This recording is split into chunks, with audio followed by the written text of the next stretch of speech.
This encyclical comes at a critical moment in human history. The ecological crisis is essentially a spiritual problem. The sin against the environment, the ecological sin.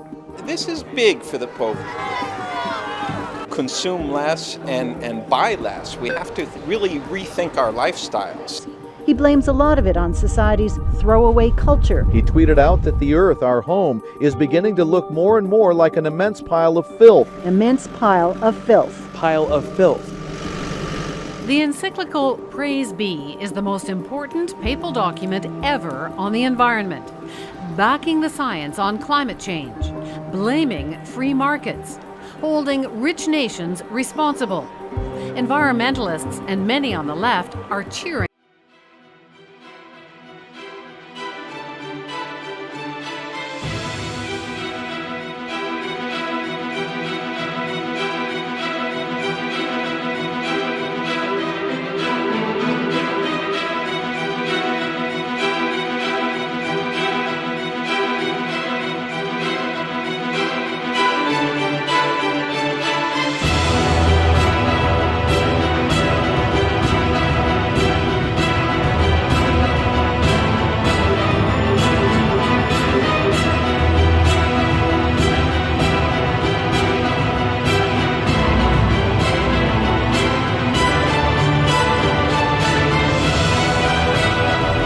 Say it, but you know it's true.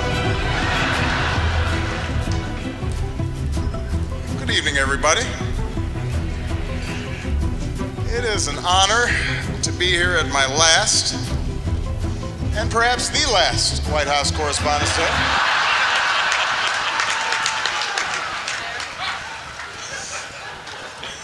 You all look great. The end of the Republic has never looked better. In Revelation 17, we are seeing one last push for a despotic and monarchical government. The United States has been mapped out by these soon-to-be kings, and they intend to take away the rights of life, liberty, and property from the people, as we saw in parts 1 and 2 of this series. We read in Revelation 17 and verse 12 that the 10 horns which thou sawest are 10 kings which have received no kingdom as yet, but received power as kings 1 hour with the beast. Just as power was given to the papacy to continue 1260 days, so too this kingdom will be given power for a short space. An important sign is given to know and understand that we are to leave the cities at this time. In the book of Matthew, chapter 24, we read in verse 3 that the disciples came to him privately saying, "Tell us, when shall these things be, and what shall be the sign of thy coming?" Imagine coming to a stop sign and not seeing the sign at a busy intersection. This sign is very important to understand.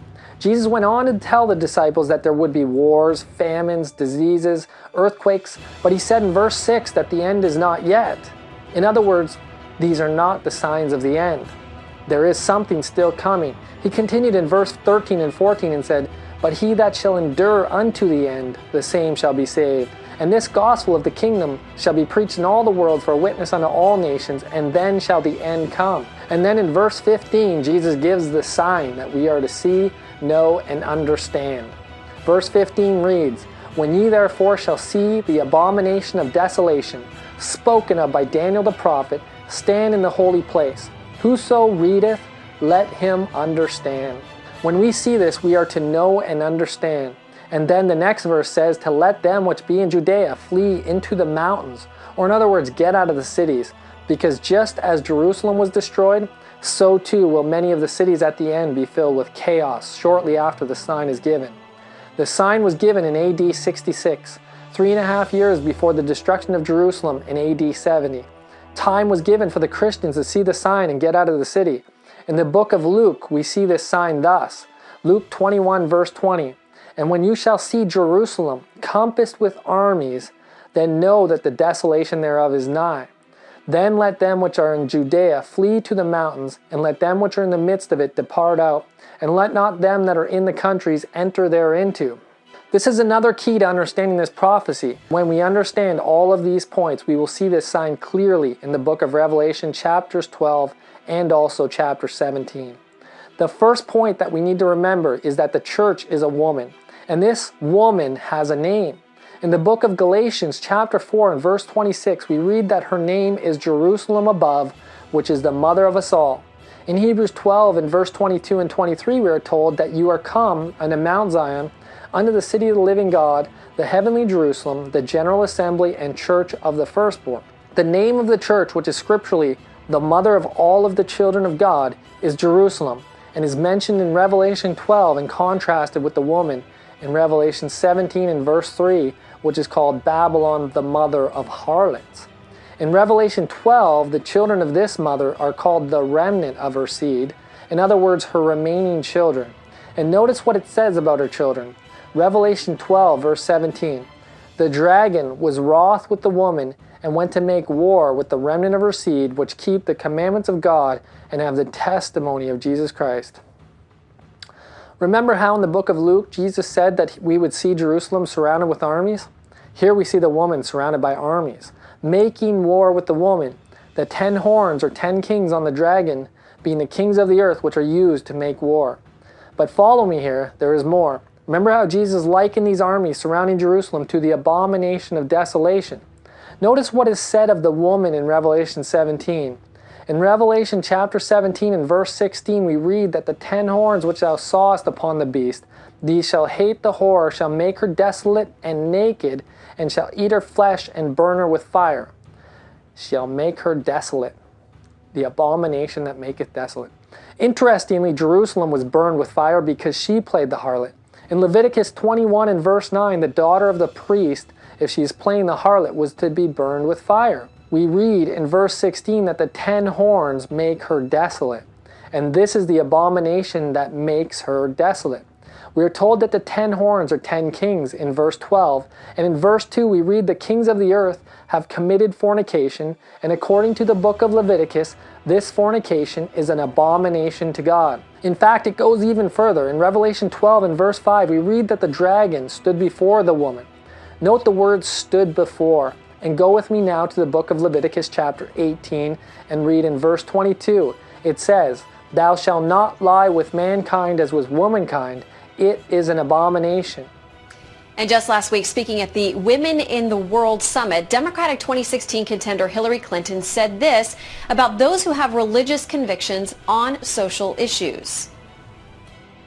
Deep-seated cultural codes, religious beliefs, and structural biases have to be changed. And this abomination is now made a state law in America that the priest must marry 2 males or females. This is enforcing a religious law and a violation of the First Amendment. This is church and state. But yet, an even greater abomination is in the next verse. Verse 23, Neither shalt thou lie with any beast to defile thyself, neither shall any woman stand before a beast to lie down thereto. It is confusion. Remember the dragon stood before the woman? And here we read the woman stand before the beast. This is church and state. A woman and a beast, and the root word of confusion in this verse is the word Babel, which is where we get the word Babylon. This is the abomination that maketh desolate. Church and state. And what is happening in America? What kind of Babel is coming out of the mouth of the beast? In Revelation chapter 13 and verse 11, we are told that this beast came up like a lamb and then would speak like a dragon. Why was it lamb-like when it came up? Because it had a constitution which was established upon the principles of liberty. And the Bible tells us in 2 Corinthians 3:17, where the Spirit of the Lord or the Lamb is, there is liberty. But the Spirit, we are told, would change. The Bible tells us in Luke chapter 6 and verse 46 that of the abundance of the heart the mouth speaketh. And if America is to speak like a dragon, it would have been coming from the heart of the nation, Washington, D.C. The very people who are to uphold the Constitution of the United States, the Congress of America, entertained this man last year as he pushed a global agenda for climate change and an encyclical which goes right along with Agenda 21 of the United Nations. The very next day on September 25th, Pope Francis was in New York City to speak with the United Nations and to promote his encyclical, and united his ideas with the Sustainable Development Agenda that the UN was promoting at the same time. The Sustainable Development Agenda involves a new socialist government where a few elite rule as kings as spoken about in part 1 of this series, moving people into the cities and collecting on the debts of the middle class who own property in the country until eventually they have the entire countryside completely off limits. In Revelation 17 and verse 4, we are told that this woman is holding a golden cup in her hand full of abominations. In verse 6, we're given clarity as to what these abominations are. We read that it is the blood of martyrs and saints who were killed because of her fornication with the kings of the earth. These kings in verse 16 make her desolate, thus the abomination of desolation. In chapter 18 and verse 1, we read of an angel who is crying with a loud voice. Right in the heart of the nation entertained the papacy, the one who was given his seat by the dragon. See Revelation 13 and verse 2 and Revelation 17 and verse 3. This is an abomination, and in the book of Daniel 9 verse 27, we read that because of the overspreading of abominations, it shall be left desolate. What is the summary? The Pope and United Nations are working together to bring a new economic order. This foreign government is seeking to take over the United States, to do away with the Constitution and bring in a socialist government with a few elite rich ruling as kings and the equal distribution of bread and water to the poor slave class who are moved into these cities. But in the meantime, God's people are to be giving a loud cry to get out of Babylon, to get out of the cities. Just as when Jesus looked at Jerusalem, he said the following. Luke 19:41-42 says, "When he was come near, he beheld the city and wept over it, saying, If thou hadst known, even now, at least in this thy day, the things which belong unto thy peace, but now are they hid from thine eyes." He cried because they didn't know or understand. Just as many today have not known or understood when they see the abomination of desolation to get out of the cities. In Revelation 18, there is a call, a people weeping as did Jesus because many don't know or understand. These people are noted here in verse 1 and 2. "And after these things I saw another angel come down from heaven having great power, and the earth was lightened with his glory.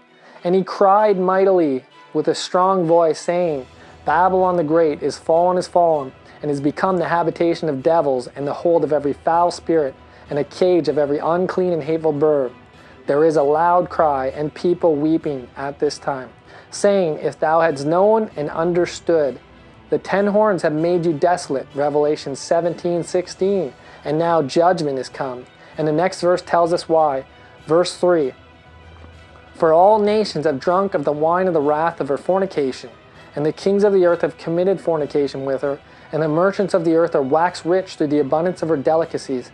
She is fallen because of acquiring state power, and therefore the message is to flee out of the great city." The next verse reads in verse 4, "And I heard another voice from heaven saying, Come out of her, my people, that you be not partakers of her sins, and that you receive not of her plagues." In Jeremiah chapter 51 and verse 6 we read, "Flee out of the midst of Babylon, and deliver every man his soul, and be not cut off in her iniquity. For this is the time of the Lord's vengeance. He will render unto her her recompense." In order to accomplish the means, some of the big banks merely have to collapse the economy, call in their loans, collect all of their houses and country homes, and the first to be collected will be the debtors. The Bible says, "Owe no man anything." When collection comes, many will be left homeless and forced into concentration camps similar to those that were in Nazi Germany. And out of all of this, the Socialist Sustainable Development Agenda 21 would be implemented, and the people would be forced out of the country. The right to private property would disappear, and the kings of the earth would rule for a short space before Jesus comes in the clouds. We are at the final moments before these things occur. God has given us time to flee out of Babylon, Jeremiah 51:6, to flee out of Judea, Matthew 24:16. And he has a people to give this call right now. Are you willing to heed the call and give this call to others? To flee out of New York City, to flee out of Los Angeles, to get out of the cities. Do you know and understand the time of visitation is just before us? Do you see the signs given and understand the instruction to flee out of the cities? Because when things go bad, the worst place to be at this time is in the cities. Jesus didn't just warn us for no reason.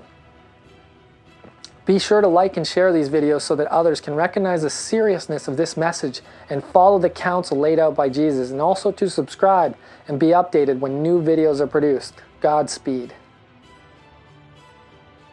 This event, and he defends working with Kanye West, who said the following: "I sold my soul to the devil.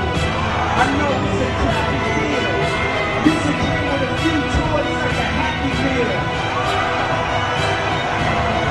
Many of the people on the list for Together 2016 are also on the list for another event in September called the